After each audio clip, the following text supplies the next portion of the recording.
I would think that some potential defensive coordinator candidates would be attracted to this job because they would be able to work with Brent Venables.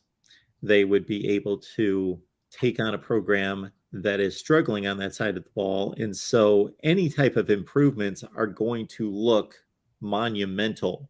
You could take this and with the talent on the roster currently, with the recruiting classes that are coming in, and just all the resources and everything that you have available for you at Oklahoma, that you can turn a bad defense into a competent defense fairly easily. So you can look good as a defensive coordinator coming in and taking a defense that's getting obliterated to respectable levels. Maybe one of the detractions from drawing a really top-notch defensive coordinator would be one of the pluses, and that would be working with Brent Venables. I could guess that some people would see that as a positive. Boy, I get to work alongside him and learn a lot and all of that. Then others would be, yeah, I don't want a head coach who's going to meddle and take over the defense, or just that perception that this is his team and his defense and I'm just here.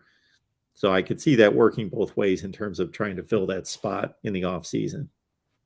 Yeah, no, you're right, Mark. I mean, I think it's an interesting, and and I'm speculating here, of course. I mean, I don't know that there will be a change, but I would be a little bit surprised if there's not, given where they're at right now defensively. But I mean, I think that's a valid point, right? I mean, I think it's a very similar point just in terms of when you look at offensive gurus around the country, like offensive coordinators that are willing to go play, are willing to go coach under like a guy like Josh Heupel, for example, under a guy like Lane Kiffin, under a guy like Lincoln Riley, as well.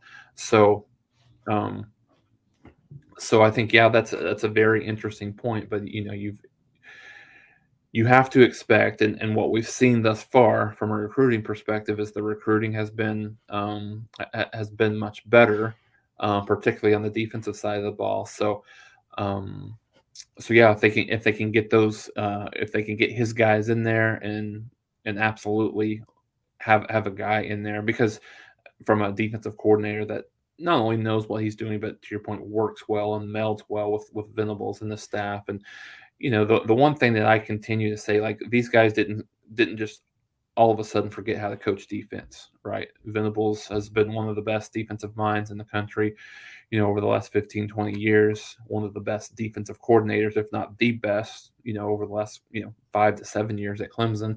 And then you got Todd Bates, you got Jay Valai, you've got Brandon Hall, you've got all of these guys that have um, traditionally produced great defenses and great players in their individual position units.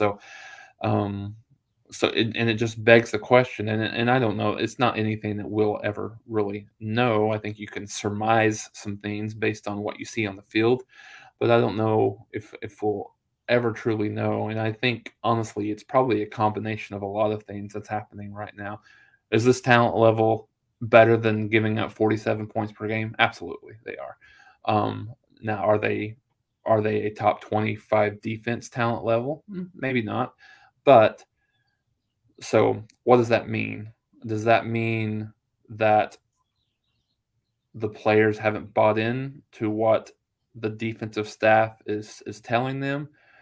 Does that mean that that Oklahoma is not, they don't have the physical ability to have that same physicality that they need to have? Does that mean that they are very mentally weak? And what I mean by that is, do they very easily, and something that I always tell my kids basketball, don't let the snowball happen. Are they so used to that snowball happening where one play ends up being multiple plays and ends up being multiple quarters, and at the end of the day you've given up 49 points before you even realize it. So and it's something that you're used to, and you're just kind of, okay, this is what we are, this is what we do. So um it's a maybe that mentality shift isn't really there. So, but I mean, you have to trust in the process. I think you have to trust that this will get better. I mean, this will get worse before it gets better, but still, not worse that in terms of not worse than what it is right now, but in terms of worse from the beginning of the year to here, and then start